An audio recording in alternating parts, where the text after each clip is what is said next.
Olá pessoal, no podcast de hoje, no Amigovski, podcast de Edmilson Migovski, eu tenho a presença do Jandir Loureiro, que é médico ultrassonografista, e o assunto é alterações do ultrassom na dengue, que pode sim salvar vidas. Fique aqui, fique bem, fique com a gente.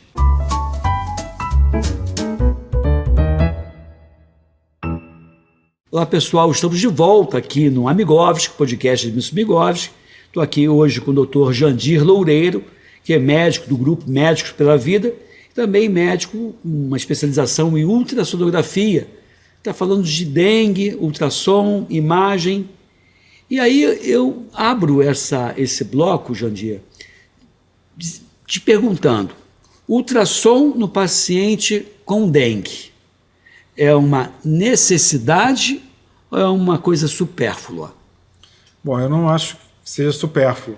Se ele tem a indicação de fazer a pesquisa, né, para dor abdominal intensa, eu acho extremamente necessário. Claro que isso aí também a gente não coloca em segundo plano a sorologia, né, que é feita uma semana, mais ou menos uma semana depois, né, e até o teste do antígeno, que é mais precoce, que isso é importante também a gente falar em relação a diagnóstico, de confirmar se aquilo ali é dengue, ou então a gente solicitar outras sorologias para saber se é outro tipo de arbovirose, né? E no caso do ultrassom, ele é fundamental para a gente detectar que o paciente está perdendo líquido para a cavidade, Sim. Não só para o abdômen, a CIT que eu falei com você, e o espessamento da parede da vesícula, mesmo sem ter colecistite, e também derrame pleural, né? O derrame pleural e derrame pericárdico. Olha só, Jandir, o ultrassom é um exame que não irradia, que não invade, é um aparelho que não é dos mais caros quando você pensa na promoção de saúde. Eu fico pensando, seria interessante o ultrassom entrar na rotina da investigação, até para criar parâmetros de como é o teu abdômen, tua vesícula, como até naquela fase inicial, para você ter um ultrassom, estou te perguntando, eu não sei de verdade, um ultrassom no segundo, no terceiro dia e um ultrassom no quinto ou sexto dia, caso o paciente persista com dor para eu ter um antes e depois, ou você acha que isso é exagero e é bobagem? Eu acho que é exagero, porque a assinatura da dengue hemorrágica, né, da perda de líquido para dentro do abdômen, é característica. Ou o paciente tem ou não tem, entendeu? Sim. E aí, se você fazer um antes, acaba encarecendo também a abordagem. Tá. Acho que ficaria um pouco então puxado. Você colocaria na tua rotina do quinto dia em diante naqueles pacientes que têm queixas sugestivas de que não está evoluindo bem? Nesse caso do paciente que parou de fazer febre e passou a ter dor abdominal, vômitos, né? Eu acho que é um candidato excelente para fazer um ultrassom e prevenir, né, um quadro mais grave que certamente o médico ele vai ter que ter muito mais dificuldade, muito mais cuidado, não vai mandar ele para casa, por exemplo, se ele está com perda de líquido para dentro das cavidades. Né? É interessante que nessa minha casuística, né, como você sabe, eu não faço clínica privada, mas acabo atendendo muito colega, muito médico, muito pessoas mais próximas.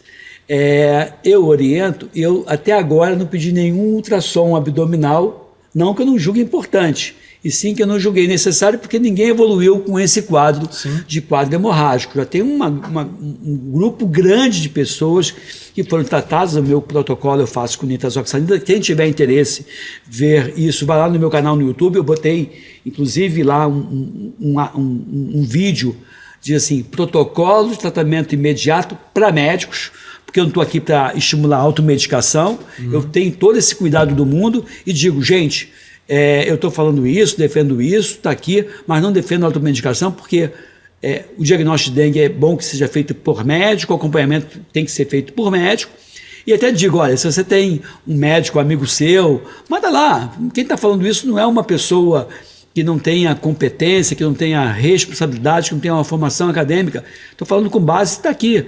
Se você quiser seguir, ótimo, siga, porque essa é a batida mais ou menos do Médicos pela Vida, tentar orientar. O problema é que alguns colegas negam e repetem, e até fiz um vídeo sobre eu quero muito mais pessoas que pensem, que reflitam. E é por isso que eu às vezes digo assim, o Edmilson Migovski, de 40 anos de formado, tem uma certa raivinha do médico de 20, porque a gente se deixava levar. Hoje a gente pensa, a gente grita, a gente raciocina, a gente questiona. Porque eu sou de uma época, Jandir, que a gente diz, não, porque essa estrutura, essa organização mundial de alguma coisa é feita por pessoas...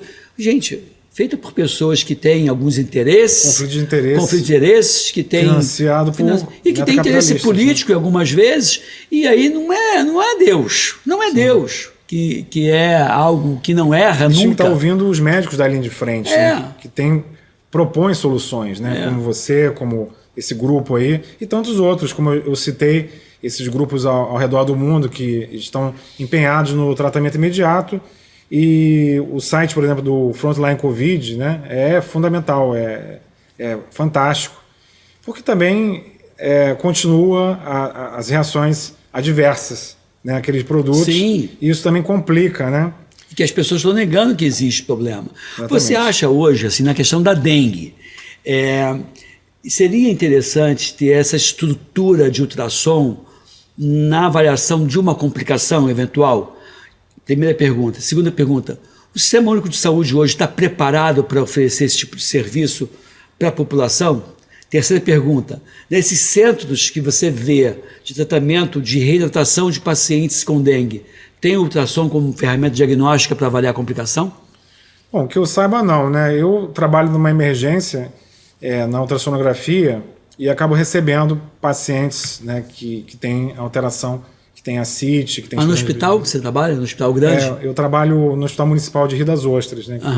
Que a gente recebe pacientes de emergência, gestantes também, entre outros. Mas eu acho que colocar como rotina, o que acontece? É aquela coisa de protocolo, aquela coisa rígida, acaba que favorece o empresário e não o paciente. Entendeu? A gente tem que tentar fazer o raciocínio clínico. Se o paciente evolui com dor abdominal intensa, após aquela fase de defervescência, né?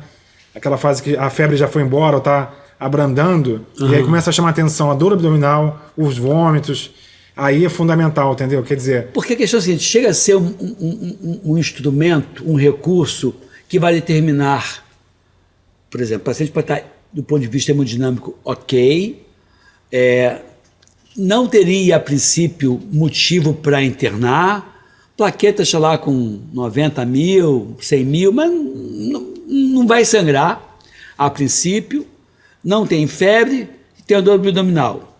E que eu faço ultrassom e mostro líquido na cavidade abdominal, uma vesícula com a parede espessada, e esse achado pode ser um determinante de internação. Sim. Que de repente ele não internaria. Provavelmente ele ia ser mandado para casa, né? A pergunta é, essa alteração pode determinar a internação? Na tua opinião? Eu acho que sim, porque se ele está perdendo essa quantidade de líquido a ponto de fazer ascite, é um dado importante. Que vai continuar perdendo e pode chocar. O ideal, sim, se esses pacientes, uma parcela deles receberem, né, o ultrassom, seria favorável, sem dúvida nenhuma. Mas, infelizmente, falta essa integração, né? Pois é, Jandir, eu estou achando assim, você já derrubou, e eu concordei com você, que não há necessidade de fazer o ultrassom no início, para ter como parâmetro, como eu acho que tem que ter da questão do hemograma, que eu acho legal para você ter o hematócrito, a plaqueta do cara no início e ver depois a evolução, ver como é que está, se está perdendo líquido ou não. Isso é bem interessante. Mas eu acho que o ultrassom no centro de hidratação, o paciente está lá, né? Seria favorável. Seria, na minha opinião, algo mandatório que vai evitar aquelas mortes, na minha opinião, estou te falando sem muito mais no bom senso, que evitaria aquela pessoa que teve alta de manhã do centro de hidratação e à noite volta morrendo. Hoje em dia, o aparelho ultrassom, a gente consegue adaptar no celular, né? Então, para intensivista, tem intensivista fazendo punção com aquele ultrassom portátil. Olha só. Quer dizer, para avaliar líquido em cavidade seria uma alternativa, tá vendo? Me deu uma ideia. Eu acho interessante isso. E quanto é que custa esse equipamento? De valores, realmente, eu não sei te dizer, mas barateou bastante. Barateou bastante. Já tem alguns anos. Assim. É bem mais barato que o respirador. Bem mais barato que ventilador. Então, deixa assim, o paciente no CTI, eu acho que é uma coisa que a gente tem que ter. Isso, olha, quem está me ouvindo aí, que é gestor público, deveria ter uma avaliação de imagem. E como é algo mais bruto, ninguém vai ser formado em ultrassonografia numa aula de um dia. Sim. Tem que ter um curso como você. Mas, meu caro, treinamento para detectar cavidade líquido não é uma coisa, na minha opinião, estou pensando que seja algo muito absurdo.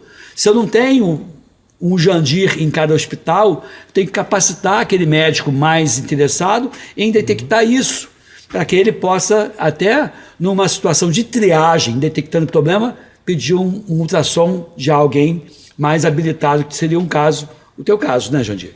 Inclusive os protocolos do ACLS, ATLS, né? Que... Traduz o que é ACLS e ATLS, por favor.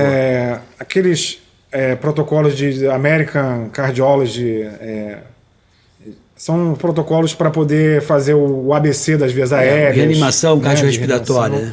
E também de trauma, né? Eles incluem, né, o ultrassom na avaliação de trauma abdominal fechado, sim, que a gente não consegue visualizar, pelo menos para dizer se tem líquido ou não na cavidade, né?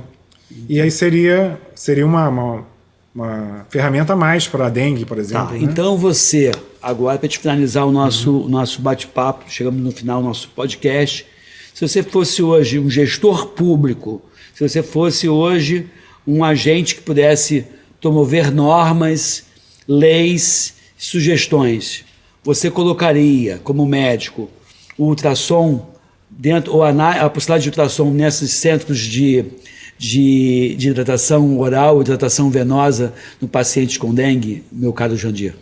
Ou você vai estar legislando em causa própria? As pessoas vão pensar que eu estou querendo favorecer, né? Mas o custo da aparelhagem é alto. Mas eu acho que, para evitar chegar nesse ponto, eu acho que seria mais interessante investir na medicação imediata, nas práticas integrativas que existem no SUS, né? No âmbito do SUS. Claro que, vamos dizer assim, se esse centro de hidratação ele é em anexo a um hospital, por exemplo, e você puder levar os pacientes para fazerem ultrassom em caso de dor abdominal intensa, acho que vai ser fundamental. Porque, né, você sabe, né, Edmilson, nós estamos numa crise muito grande, e uma crise política e econômica, e aí eu vou sugerir que todas as unidades comprem aquele aparelho portátil de ultrassom, mas claro que a necessidade existe, e aí existe também, por exemplo, a regulação, que esse paciente vai para um outro setor, vai para um outro hospital fazer o exame dele.